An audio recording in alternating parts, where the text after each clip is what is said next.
Hi friends, అందరికీ hi. 2024 AP TET పరీక్షల కొరకు సైకాలజీ సబ్జెక్ట్ నుండి కొన్ని ముఖ్యమైన ప్రశ్నలు మరియు సమాధానాలు చూద్దాం. అందులో ముందుగా మొదటి ప్రశ్న, అభ్యసన వక్రరేఖలో ఈ దశలో అభ్యసనము స్తంభించినట్లు కనబడుతుంది. అభ్యసన వక్రరేఖలో ఈ దశలో అభ్యసనం స్తంభించినట్లు కనబడుతుంది. ఆన్సర్ పీఠభూమి దశలో. నెక్స్ట్ రెండవ ప్రశ్న, తల్లిదండ్రుల అభిప్రాయం ప్రకారం సోమరి వయస్సు. తల్లిదండ్రుల అభిప్రాయం ప్రకారం సోమరి వయస్సు ఏది అంటే ఉత్తర బాల్య దశ, లేట్ చైల్డ్హుడ్ స్టేజ్. నెక్స్ట్ మూడో ప్రశ్న, సిఏటి చిల్డ్రన్ అపర్సెప్షన్ టెస్ట్ అనేది ఈ క్రింది పిల్లలకు ఉపయోగిస్తారు. చిల్డ్రన్ అపర్సెప్షన్ టెస్ట్ సిఏటి అనేది ఈ క్రింది పిల్లలకు ఉపయోగిస్తారు. ఆన్సర్ 3 నుండి 10 సంవత్సరాల వయస్సు గల పిల్లలకు ఉపయోగిస్తారు. నెక్స్ట్ నాలుగో ప్రశ్న, ఒక 3వ తరగతి విద్యార్థికి కోపం చాలా ఎక్కువ. ఆ కోపాన్ని అదుపులో ఉంచే ఉత్తమమైన పద్ధతి ఏది? ఆన్సర్ పరిస్థితులను అవగాహన పరచడం. చూడండి, ఒక 3వ తరగతి విద్యార్థికి కోపం చాలా ఎక్కువ. ఆ కోపాన్ని అదుపులో ఉంచే ఉత్తమమైన పద్ధతి ఏది అంటే పరిస్థితులను అవగాహన పరచడం.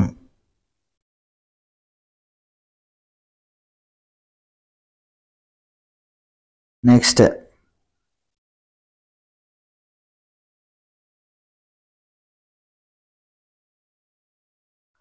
ఐదో ప్రశ్న, పియాజే వికాస దశలలో అహం కేంద్రీకృత భావన కలిగిన దశ. పియాజే వికాస దశలలో అహం కేంద్రీకృత భావన కలిగిన దశ ఏది? ఆన్సర్ పూర్వ ప్రచాలక దశ. నెక్స్ట్ ఆరో ప్రశ్న, ఎరిక్సన్ ప్రకారం 12 నుండి 20 సంవత్సరాల వయో సమూహంలో ఉన్న వ్యక్తులు ఎదుర్కొనే మనోసాంఘిక క్లిష్ట పరిస్థితి. చూడండి, ఎరిక్సన్ ప్రకారం 12 నుండి 20 సంవత్సరాల వయో సమూహంలో ఉన్న వ్యక్తులు ఎదుర్కొనే మనోసాంఘిక క్లిష్ట పరిస్థితి ఏది? ఆన్సర్ పాత్ర గుర్తింపు మరియు పాత్ర సందిగ్ధం. ఇక్కడ చూడండి, ఇది ఎరిక్సన్ ప్రకారం అని అడిగారు. ఎరిక్సన్ గారు చెప్పిన ప్రకారం 12 నుండి 20 సంవత్సరాల వయో సమూహం ఉన్న వ్యక్తులు ఎదుర్కొనే మనోసాంఘిక క్లిష్ట పరిస్థితి ఏది అంటే పాత్ర గుర్తింపు మరియు పాత్ర సందిగ్ధ దశ. నెక్స్ట్ ఏడవ ప్రశ్న, బాలలను అధ్యయనం చేసే సాధనం కానిది.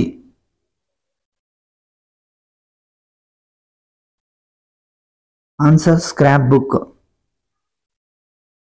ఎనిమిదవ ప్రశ్న,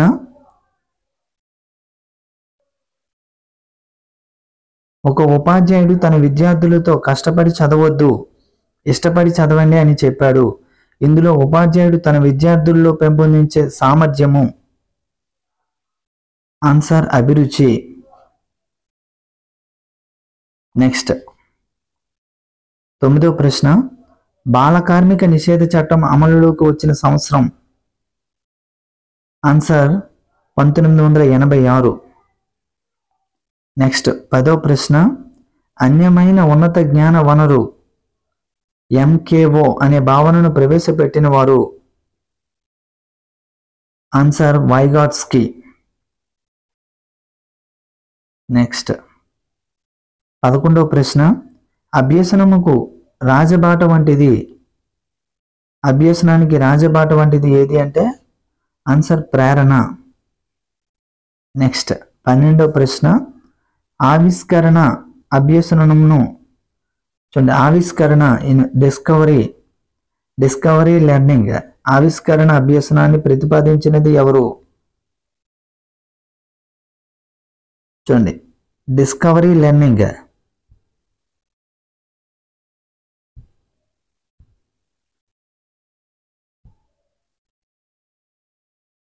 డిస్కవరీ లెర్నింగ్ ను ప్రతిపాదించినది ఎవరు అంటే బ్రూనర్.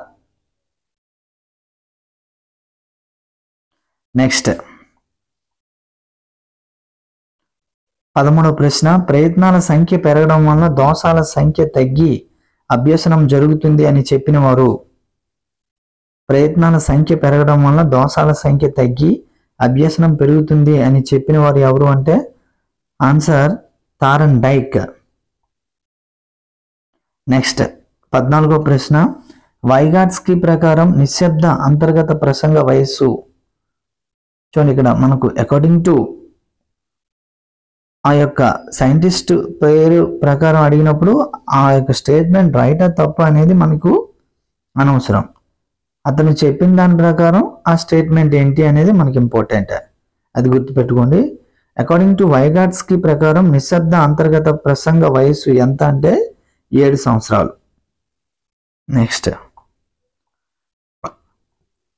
15వ ప్రశ్న, 3వ తరగతి విద్యార్థికి గోళ్లు కొరకడం అనే అలవాటు మాన్పించడంలో ఉపయోగపడే నియమము. ఆన్సర్ విరమణ నియమము. నెక్స్ట్ 16వ ప్రశ్న, పరీక్షలో ఉత్తీర్ణుడు కాని విద్యార్థి రాష్ట్ర స్థాయిలో మొదటి ర్యాంకు సాధించినట్లు కలడ కనడం అనేది.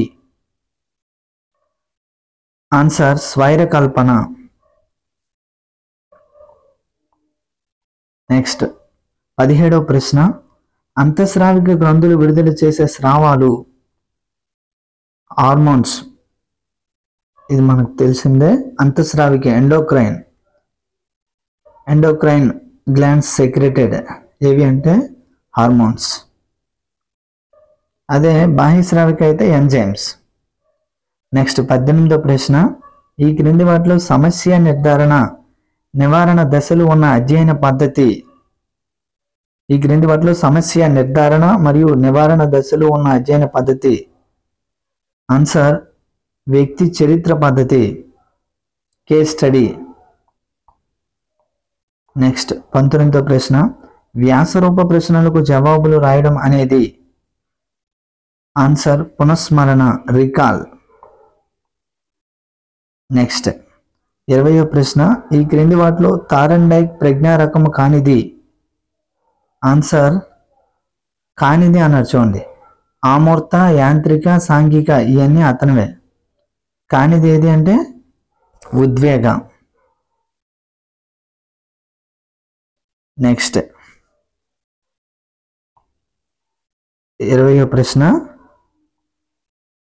పూర్తయింది. Next 21,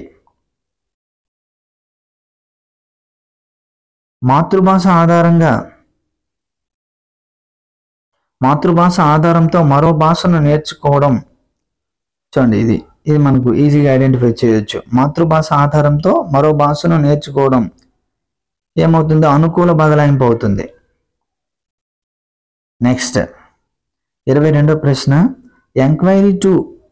enquiry into human faculty and its development. Enquiry into human faculty and its development book written by. ఈ యొక్క బుక్ను రచించినది ఎవరు? Answer Galton.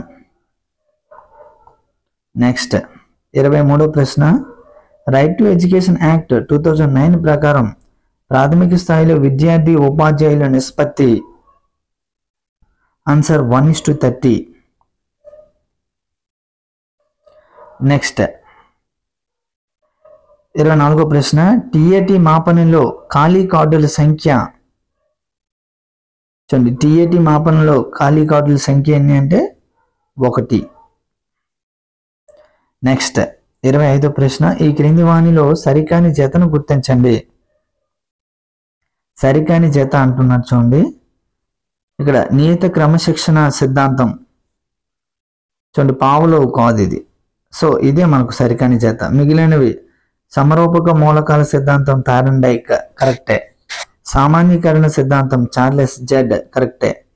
నెక్స్ట్ ఆదర్శాల సిద్ధాంతం WC బాగ్లే కరెక్టే. సరికాని సిద్ధాంతం ఏది అంటే మనకు నియత క్రమశిక్షణ సిద్ధాంతం, అది మనకు. 26వ ప్రశ్న, ఈ క్రింది వాటిలో ఒకటి స్వబుద్ధి లక్షణము. ఈ క్రింది వాటిలో ఒకటి స్వబుద్ధి యొక్క లక్షణము. చూడండి, ఆన్సర్ స్వీయ మూల్యాంకనం. నెక్స్ట్ ఇన్పుట్ పరికరం కానిది, చూడండి కంప్యూటర్కి రిలేటెడ్గా ఇచ్చారు. ఇన్పుట్ పరికరం కానిది ఏది అని అంటున్నారు. మానిటర్ అనేది అవుట్పుట్ పరికరం. కీబోర్డు, మౌస్, వెబ్ కెమెరా ఇవన్నీ కూడా ఇన్పుట్. నెక్స్ట్ 28వ ప్రశ్న, హోమ్ స్కూలింగ్ పుస్తక రచయిత. హోమ్ స్కూలింగ్ పుస్తక రచయిత ఎవరంటే జాన్ హాల్ట్.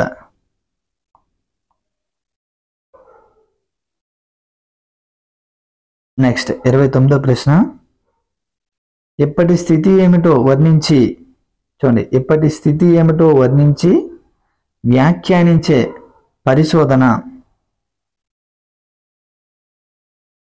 ఇప్పటి స్థితి ఏమిటో వర్ణించి వ్యాఖ్యానించే పరిశోధన ఏది? ఆన్సర్ వర్ణనాత్మక పరిశోధన. చూడండి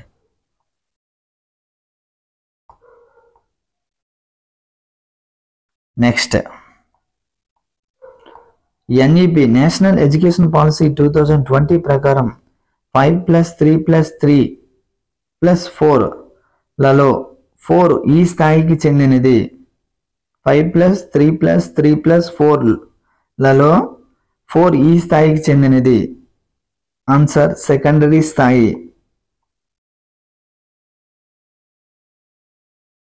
thank you friends, thank you to all. చూడండి వీడియో క్లియర్గా కనిపించడం లేదని కొంతమంది కామెంట్ చేస్తున్నారు.